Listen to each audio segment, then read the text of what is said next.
you have the ability to have a higher vision than they have, and to be the leader, the visionary leader, because these folks are a little bit not just stuck in the grind, but they don't have the vision for themselves, and they know they're stuck and they can't get there. But you could be able to take them on this retreat, give them the vision, give them that upgrade to, oh, you're not just a zero waste store owner, you are like the eco ambassador for your town. And by you leading them on these retreats, and maybe you then give them a package of, great, you're going to go back to your town, and once a year you lead the same kind of retreat I just led to townspeople.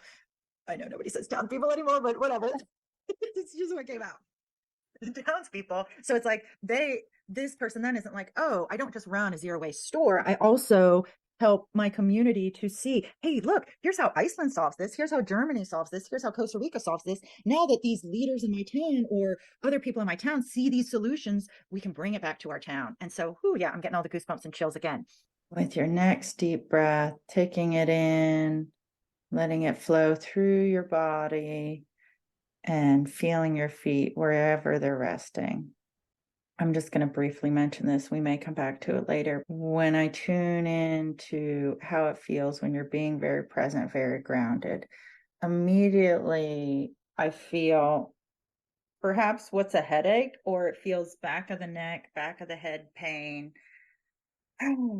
that gets experienced. I don't know if it's all showing up physically or if it's more of energetic. It probably is both.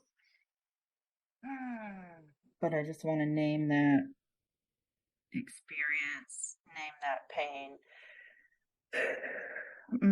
Yeah, and we'll probably come back to it because I feel it's connected to a lot of other things going on.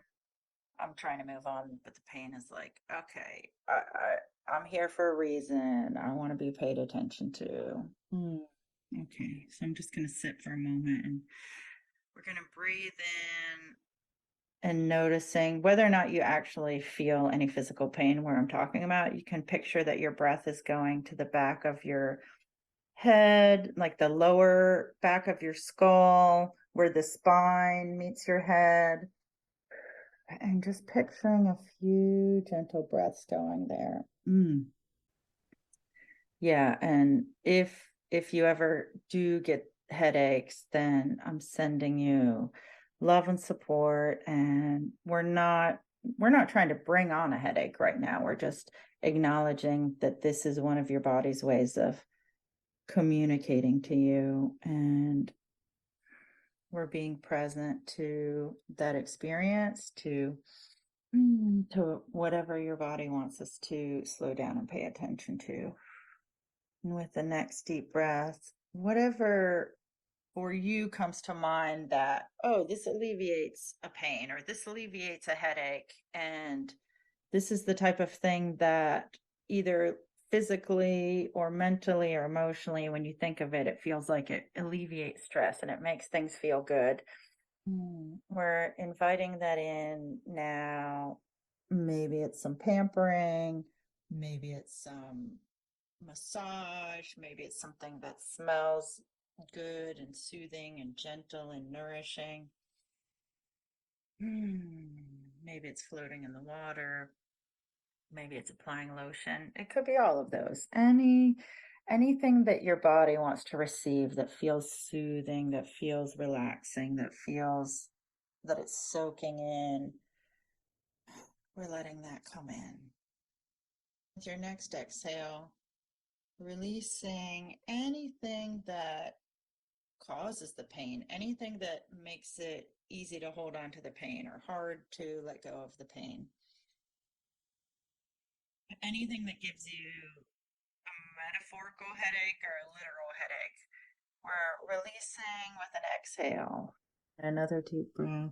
Releasing it, acknowledging that the mind has so many capabilities and qualities, and it can move like water, and similar to water, sometimes it can be forceful, sometimes it can be stagnant, sometimes it can pool in a certain area, sometimes it flows.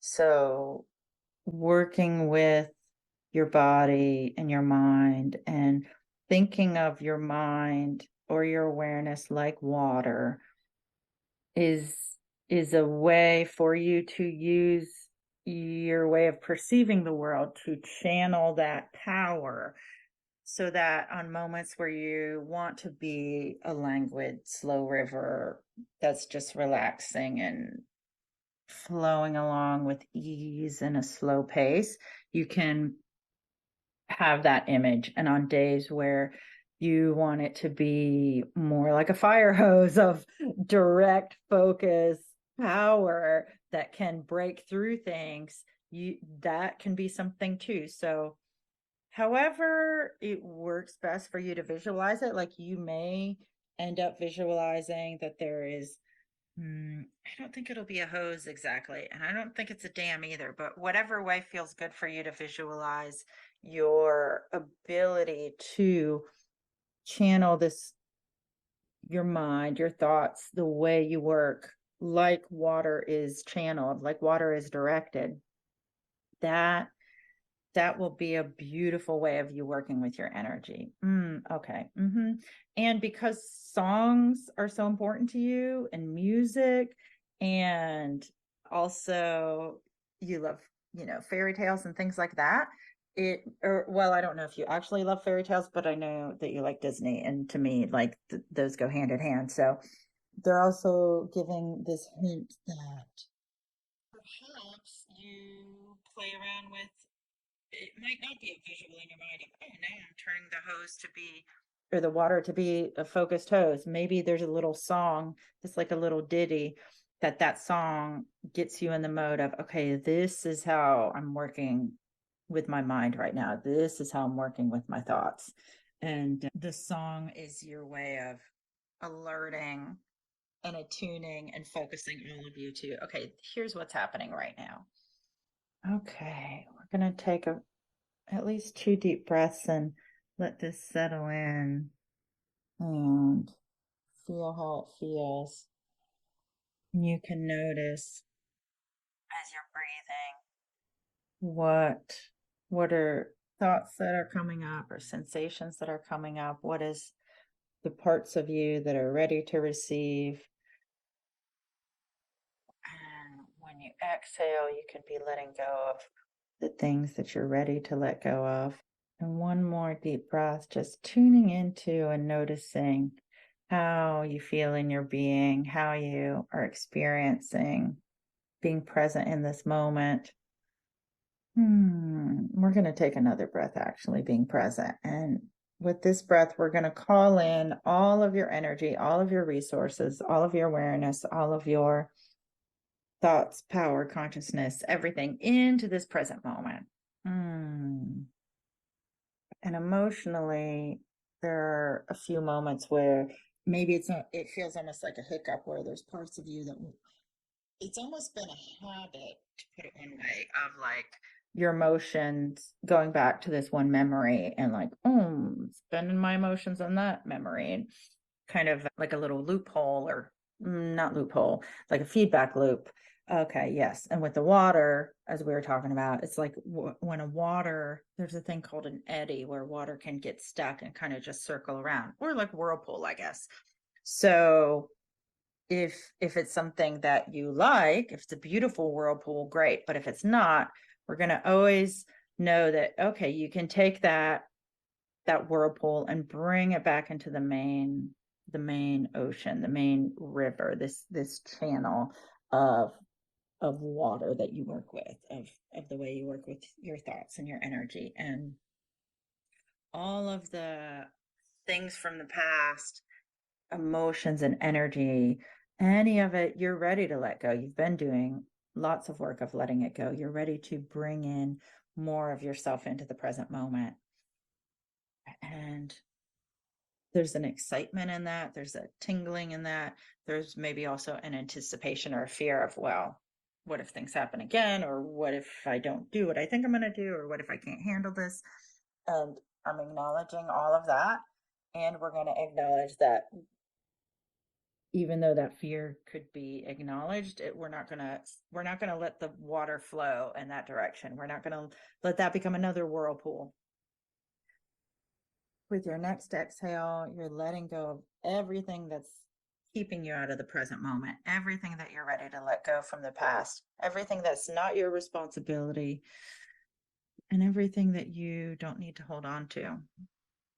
And with your next inhale, you're noticing again how good it feels to be in the present moment, how capable you feel, how energized, how you feel the blood pulsing through your body. You feel this feeling of health and energy and anticipation, and releasing with the exhale everything that is standing in the way of that. Anything that's a little hiccup that you're ready to let go of, anything that's not your responsibility, not yours to hold on to.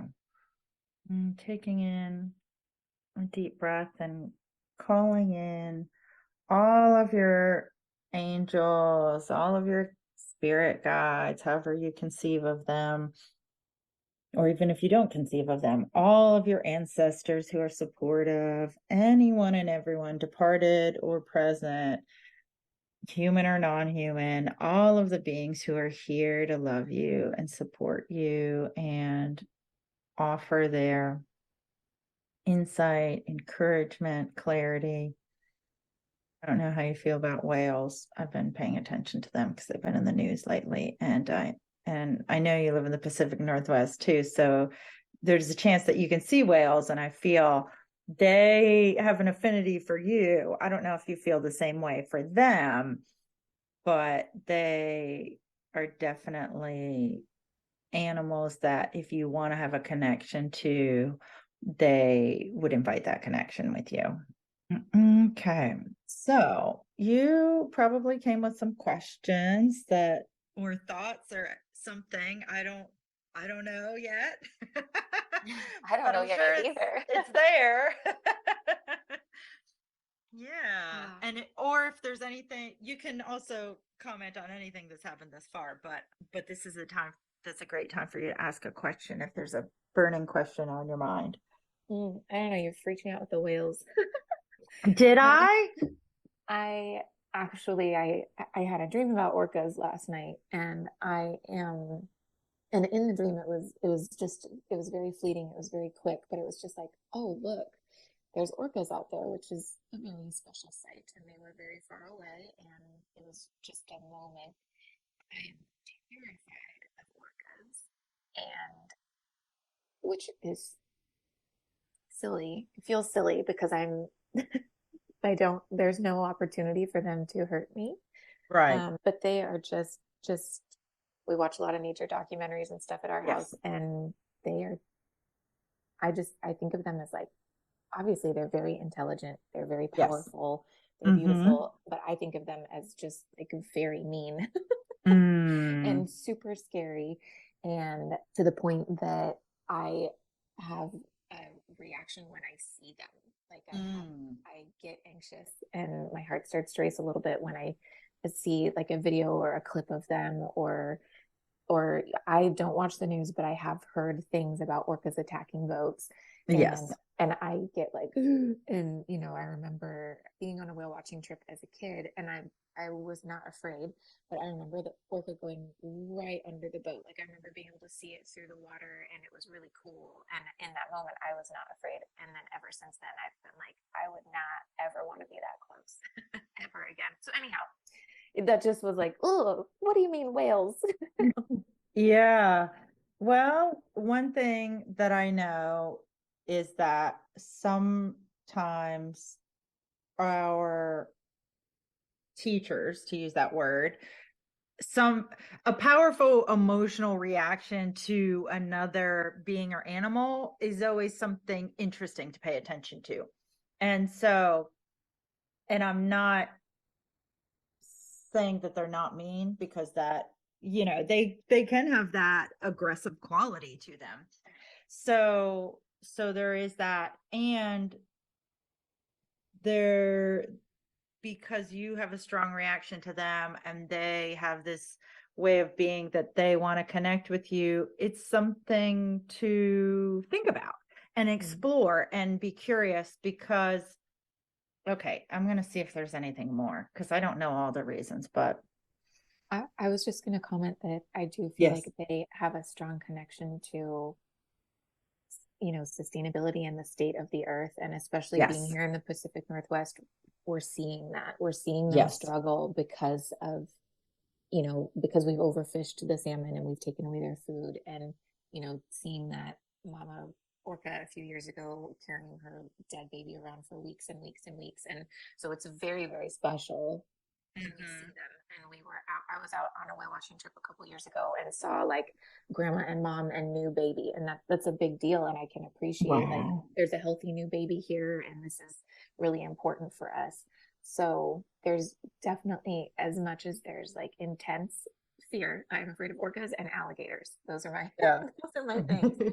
There's also, deep respect. And I recognize that what's going on with them is very telling about the state of our planet. And Yes. I saw a meme the other day that said something like, for whatever reason, orcas attacking us is the only thing that makes sense in the world right now. Like, of course they would.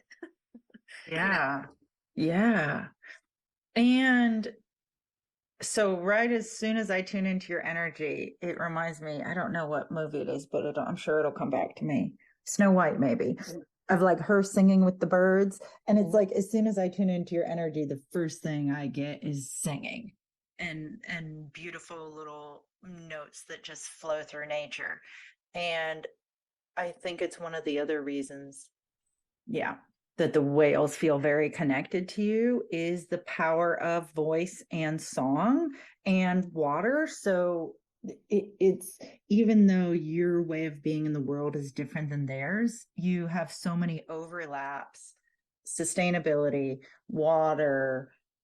And I don't know how you feel about the water, but there's something about the way that you are in the world that you can move your awareness like water, like I was going into before.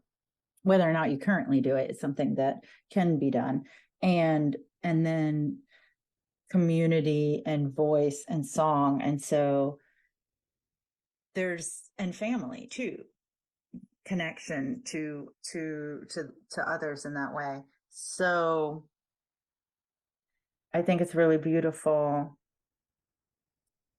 And I don't know where it will lead, but I think knowing all the common things that you have in common, and it doesn't like I'm not going to suggest, oh, go do a whale watching tour, but you could take a few moments every day or every few days and be curious what, like, if I was going to have a relationship with the whales, but we're not, face to face, like what do they have for you and what do you have for them, and like what kind of,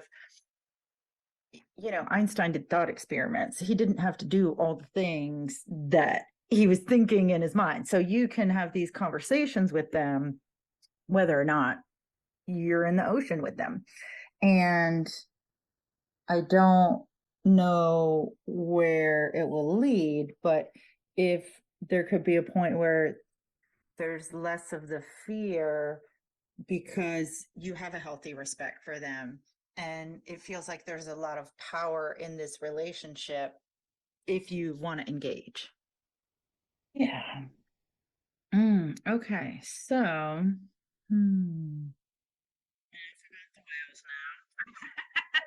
what are you thinking about? What's the question you want to ask? I've been thinking this week in particular, I've had two main things on my mind because I'm thinking a lot about moving abroad and trying to figure out how to make that work in a way that is in keeping with the vision that I have for my life. So, for example, if I want to move abroad quickly, I feel like, well, I'm going to need to get a job to make that work. And I really don't want a job.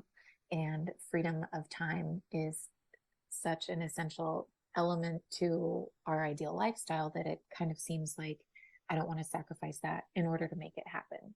Mm-hmm. So I just think, really thinking like I have, even though business has not been going well, I have generated significant for me, significant amounts of money in the past. And there's no reason why I couldn't do it again. So I'm not Mm-hmm. sure why I'm not. Why, Mm-hmm. why am I not making money? I have all this evidence that I can and that I have, but it was so heavily outweighed by the debt associated with my brick and mortar business that I Mm-hmm. never felt accomplished. That Mm-hmm. I never felt like that money never flowed to me. I never got to buy new Mm-hmm. jeans or anything, you know? Mm-hmm. So I'm struggling with that and recognizing it would take me just as long to make my resume fancy and apply for jobs as it would to get my business going because I've Right. done it before. I've got the tools. I should be able to repeat the system. Mm-hmm. And Mm-hmm. then there's the question of where are we going? And those are the two big things I've been thinking about this week. Why am I not making money when I've done it before? Where are we going to go once we get to the point where we have enough revenue that we feel safe kind of stepping out and Right. Right. and recognizing that it won't take much because honestly, you know, the car payment that we're making right now is probably going to be similar to what we would be paying for rent in another Mm-hmm. country. So we Mm-hmm. already have the means to go. You know, Mm-hmm. we're already making enough. I'm just Mm-hmm. really looking for security before I bounce out of my safety net. Right. Right. Right. Yeah, that makes a lot of sense. Hmm. Okay. And if I'm going to start with one of those questions, is there one you want me to start with? Or does it matter? Mm. I think I think it's the business thing because I think that's truly the only thing that is limiting me in everything. Every Mm-hmm. decision to go on a trip or go out with a friend or spend a little bit of money or, you know, buy clothes that my kids need. Everything hinges on my belief that I can't make money for some reason. Okay. All right. I'm going to look a little more, but one of the first things I'm getting is they're telling me don't be like Ariel, the mermaid, in which, and now I haven't seen the new movie, but I know from the old one, she gives up her voice in exchange for, this path to the other, to on land, to, engage with the prince. And so one of the things coming up is about this idea of there has to be a trade and or that you have, maybe it's already happened, the trade and or this giving up your voice as an integral part of, well, if I want this, then I'm going to have to do this because that's the only path forward. And I'll look into it more, but they're telling me when they say don't be like Ariel, it makes me think don't lose your voice, don't give up your voice. And that's not the only way because, ultimately, like she gets her voice back. So even though she made that deal, like it didn't have to go that way. Mhm. Although at the time she didn't know any other options. Okay, so let me see what else there is. And I don't know how much you write songs, but one of the things that they're giving me now is this sing a simple song and showing me of you singing, but also I get this feeling of songs that make people feel better about the environment, or maybe a song about the ocean or whales. The other thing, and I'll come back to the question again, but I got this vision of you doing retreats, is one way to put the word, just simply, but guiding women who have a lot of heartache, grief, and I don't know if you'd be the only one to do it, if it would be like a partnership with a counselor, or if it's more like, here's how I move through my, existential dread or eco grief or whatever, and or going to another place. To me, it feels like a retreat, helping people to process through some of the heavy emotions and have some pampering and get a glimpse of here are other options that you're not considering right now, that this tour is to make you consider and be opened up to. Okay, there's more that's coming, so I'm gonna roll with that. So I don't remember the name of this, but a couple years ago on Netflix there was this, environmental show with Zac Efron, I think is his name. I only watched a few episodes, but like at one point they go to Iceland and they look at their geothermal water place plant. I don't remember exactly. And then they go to some eco lodge with hot springs in front of it. And so what I feel this the experience similar of what I already know that you want to do. Some of it is you just giving people an experience of like, now we're at an eco lodge and isn't this so wonderful? But it's also an opening up and awakening for them of, and what do you see here that you would want to replicate in your own business, in your own town, in your own life? So, woo, oh yeah, now I'm getting all the tinglies showing up. Sorry, that's my timer. Because there are people who have this heartache, dread, and you could even call it despair, who feel, whether or not they say it, they feel hopeless. And you don't feel that way. Like that. I mean, I'm not saying every single day you're like, oh, I'm so full of hope, but at a general, like rooted level, that is not your experience. And you have the ability to see options, to have the vision, to make a plan. And so one of the, and I know maybe this is like it sounds maybe like a big thing of like, oh, you want to get money? We'll just do this kind of retreat. Like, I don't know if that feels like, oh, that's kind of a big leap from like, I would like some money now to start this whole thing. However, for people who have reached the point where they are really, how do I put it? To me, it feels like they're so emotionally, it's not even hurting or stagnant or whatever, but it's this place of like, I can't live with this hopelessness any longer. And not like they're suicidal or despairing, but I think they're really despairing of like the planet and or their community. And they're a little bit feeling like I'm out of ideas and I'm feeling burnt out. And so your solution for them is like, we're going to be pampered and we're going to be inspired and we're going to get that vision going. We're going to get that plan going. Ooh, getting the chills. And to me, it feels like the other sense I get about this is your logical mind, like I was just kind of referring to, might be like, yeah, but that's got to have this whole runway thing. And it's like, if you put together something, there are already 3 to 8 people in your circle, in your audience right now, who you could be like, this is what we're doing, this is what it is, and they would be ready to sign up. That's the sense I get.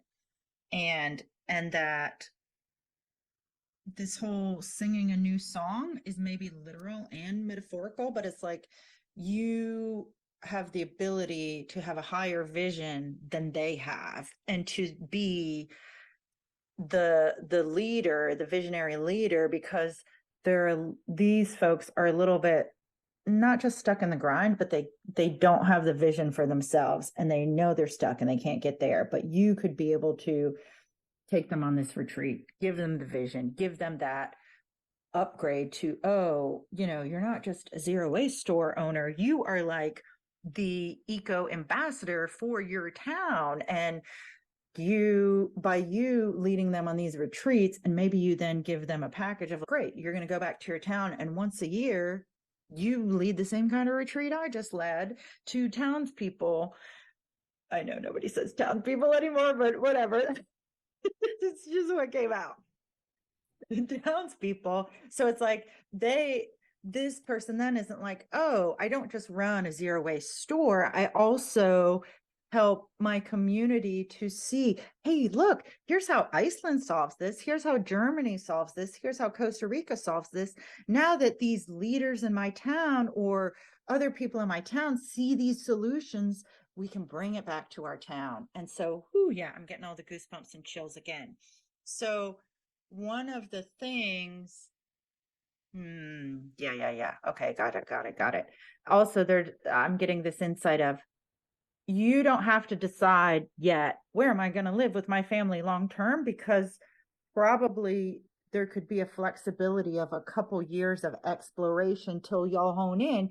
But maybe it means 1 year in one country and 1 year in another and 1 year in another. Meanwhile, you still lead these tours for these other people to come and get this richness that then, like a pollinator, or I'm getting all these cool eco analogies of like, the pollinator goes and gathers the pollen and then brings it back, and then there can be fruit, because it's part of what happens, especially in the US, even if you have access to the internet. Well, I mean, most of us do. I mean, even if you're like looking for solutions online, it's very easy to be like, this is how things are, and this is what's happening, and blah, blah, blah. This is just the way it is. But there's a lot of other places that are coming up with new solutions and implementing them, and it's not just the way it is. And you could engage these people who are super fired up and help them bring new vision to their town. So then they're not, like I said, they're not just the zero waste store, whoever. They're like a leader of sustainability and a visionary for their whole region. Whew, that's kind of a lot. How does any of that feel for you?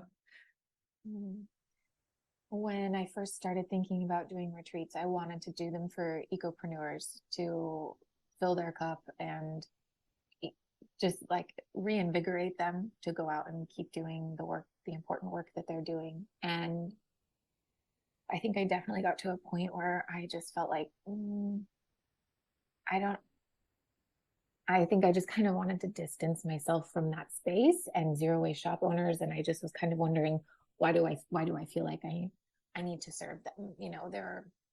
There's someone who's got a little membership, and I think she does an annual retreat for people with eco-friendly businesses. And so it was just kind of like, oh, there are other people who can take care of them. But that is something that I have felt passionate about, is like taking care of the people who are taking care of the world. Mm-hmm. I love the pollinator metaphor. And I kind of got stuck on singing a new song because yesterday I got into this creative little bloom, I guess. And because I was thinking, I've put all this energy into creating things. And part of me feels like, well, I don't want that to go to waste. I should be able to leverage those, and I should be able to make money with those. The main thing being my digital course that teaches people how to open zero waste stores. And so last night we went for a family picnic, and you try to relax and your brain is like all the new business ideas. So just kind of sitting on the blanket in the sun with my family and started taking notes and thinking about how I could, because I don't want to market it. I don't want to do live launches, but I've always loved the idea of it being a word of mouth thing. And, someone sending an email to a shop owner and saying, I want to open a store like yours. Can I pick your brain? Shop owner does not have time for their brain to be picked. They need to put all their best energy and efforts into their business. So if they can just shoot a reply back with a copy and paste from me that has an affiliate link, that way everyone wins. The shop owner is getting a commission, which helps their business. This person's getting the resources they need to open the store faster with fewer costly mistakes and like serve their community. And then my business is growing and it increases my capacity for positive impact. And I just had all these ideas of how to make this happen, and, incentives, and how to take care of my partners who are promoting the program and how to really support them. And I just kind of wondered, with the singing a new song, like, because I keep coming back to this, am I supposed to just let that go and not leverage that, not feel like I have to leverage the thing that I built to give value to the work that I've done over the last few years? It feels like the low-hanging fruit. It feels like the thing that could make money quickly if I just put a little effort behind it. But am I not supposed to force it to produce for me?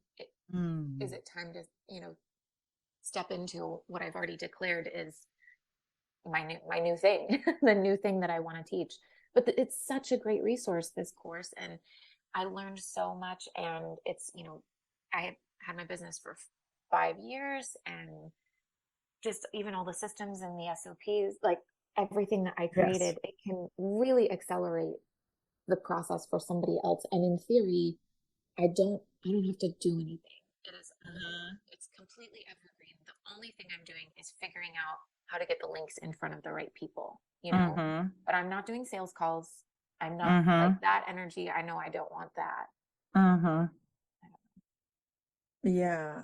One of the things that I sense, I'm going to look more into it, and then we'll have to start wrapping up soon, is everything doesn't have to be done right now at the same time.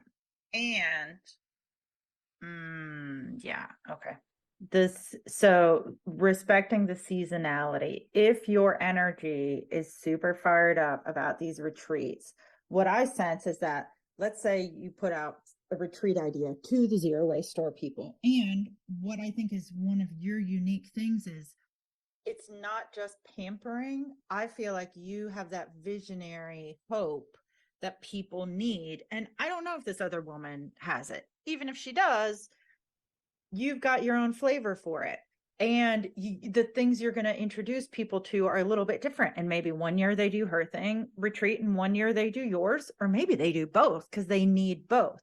Either way, those people also on the retreat, either before or it, to me it feels like afterwards, it's like, then if these are kind of your people, then those are the people who are affiliates, and they're also maybe affiliates for the retreat too, and putting that out there. And they're also perhaps at some point, then you have this whole lead an eco retreat like I do. Here's the whole protocol and here's the whole walk you through it, SOPs and everything. And that might be another add-on that'll be like the zero waste store option that you sell.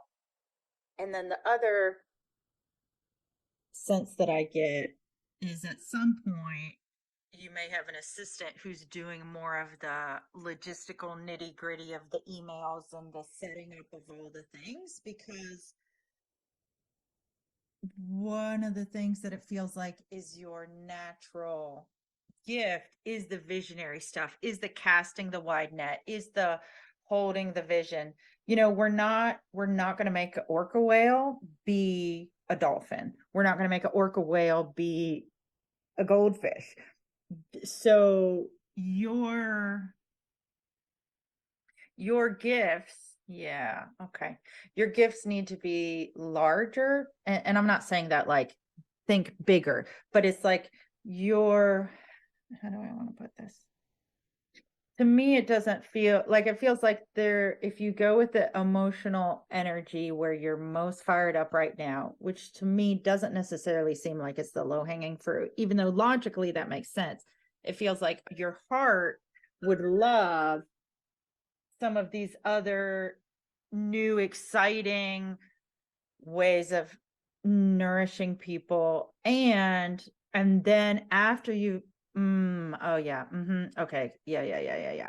But they're also showing me like after they've spent a week with you and rekindled this bond, because I feel like some of them already have a bond with you, then they're you asking them to affiliate for you is almost like, oh yeah, of course, I'll affiliate you for everything. Like, what, give me more things and I'll send people your way. And it, to me, it feels like they want this close connection with you that they get on a retreat, and they also need you to pour into them your vision, this wide net that you're casting that's so beautiful. Because if their cups are empty, it's almost like they don't have the capacity to be like, and let me affiliate and let me do this and let me do that. They really need to feel more resource themselves, and then this whole community continues to build and strengthen. Mm-hmm. Yeah. And I'll look at Sing a New Song to see if there's anything else to say about that, and then we'll start wrapping it up. So sing a new song can mean whatever it means you want it to mean. They're making that clear to me. They're like, how you want to make it mean is what is cool. Like, you make it work for you. You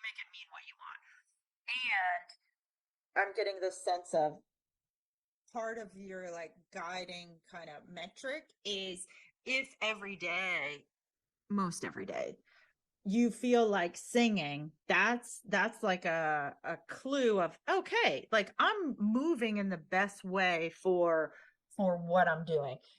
Because you're not a person, at least at this point in your life, where the grind is going to be fulfilling enough for you to make the kind of money and make the kind of impact you want.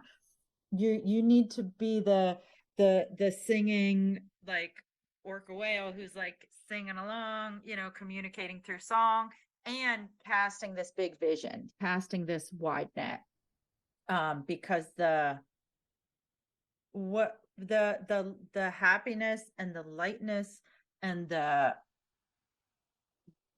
ability to sing a song, even if it's raining or even if it's not the best day, is what is going to also make people connected to you, because there is so much heartache and grief that people are feeling. But seeing you showing up in the way that you're doing with a song in your heart is what gives people that, like, they can't even put it into words, but it's what makes them want to work with you. Yeah. And I don't know if you've ever written songs yourself, but that could be something to explore, like with your kids or, whatever. I don't know. Yeah. Mm. Okay, so we'll meet again and tune in and see like what has happened in the time frame. And for right now, for anybody viewing and watching, can you share what were either helpful things for you or things that felt like, okay, this is giving me something to work with that feels positive? I love the reminder that everything does not have to happen right now. Definitely the lesson I'm supposed to be learning right now. And I need every single reminder. I need to keep coming back to it every day. One thing that, as you were talking about being the person who, you know, casts this vision and holds it for other people who can't. And then I said something about taking care of the people who are taking care of the world. I just, it was like mothering. That was just what was in my mind. I'm just going to mother everybody. And I have been trying to shed the nurturer identity for so long because it's been unhealthy in me, because it's been just people pleasing in a way that is harmful to me because I've neglected myself. But I just kind of had this moment when you were talking where I was like, I think this can be beautiful. I think I can be the mother. I think I can take care of everyone. Like those are a lot of the songs that I sing when I'm working with my voice coaches, are these like mothering roles. And I think I can find a way back to that doesn't make me want to like pull back and like, wait, I don't want that to always be my role. I don't want that to always be how people see me. And I think maybe approaching it as that like fairy godmother, like, oh, I'm just the fun aunt. Like I'm just, just popping in. Like I've already taken such good care of myself that now I'm like healthy and ready to come take care of you. Uh-huh. And you sing your song and you've got your basket of muffins and you bring Exactly. to the townspeople. To the townspeople, yes. Oh, that sounds so nice. Yes, yes, I love that. And then you're also implicitly modeling for everyone else. Like you can only mother in a nurturing way when you are resourced, because if not, it's not healthy and it doesn't feel good. Yeah. I love that idea of setting that example for other people who are committed to being a beneficial presence in the world and then end up like being martyrs for the sustainability cause because they think that they can't put themselves first because it's always planet first, it's always community first. Right. And it's how can we possibly stick around long enough to keep doing that important work if we aren't prioritizing ourselves? Yes, 100%. Exactly. Yes. We need that so much. Well, thank you so much, Stephanie. This was so delightful. Did you know that trees have intelligence? You know, most people, we have been taught from an early age to only think of humans as conscious, aware, intelligent beings. But if you've ever owned a pet, you know they have intelligence, they have emotions, they have a consciousness, awareness, experience. Trees are no different. Trees have an intelligence and a consciousness. This book, Talk to the Trees, is channeled words from the trees to give you a glimpse of how do they see the world? How do they handle pain? What do they think about celebration? This book is to ground you and reconnect you to wisdom, wonder, and calm, to reconnect you to feeling excited, invigorated, and nourished by the world, because there's a lot that can be dragging you down, draining you, overwhelming you. And the trees want you to know that they are part of your community. They are here to love and support you. Get this book. You can order it. Go ahead and get yourself a copy of Talk to the Trees. You can order it on Amazon. You can buy a copy for a friend. It makes a great gift to show that you are thoughtful. It makes a great gift for anyone who you deeply love, who is either a nature lover or who could use some more calm, inspiring, awakening insight into their life.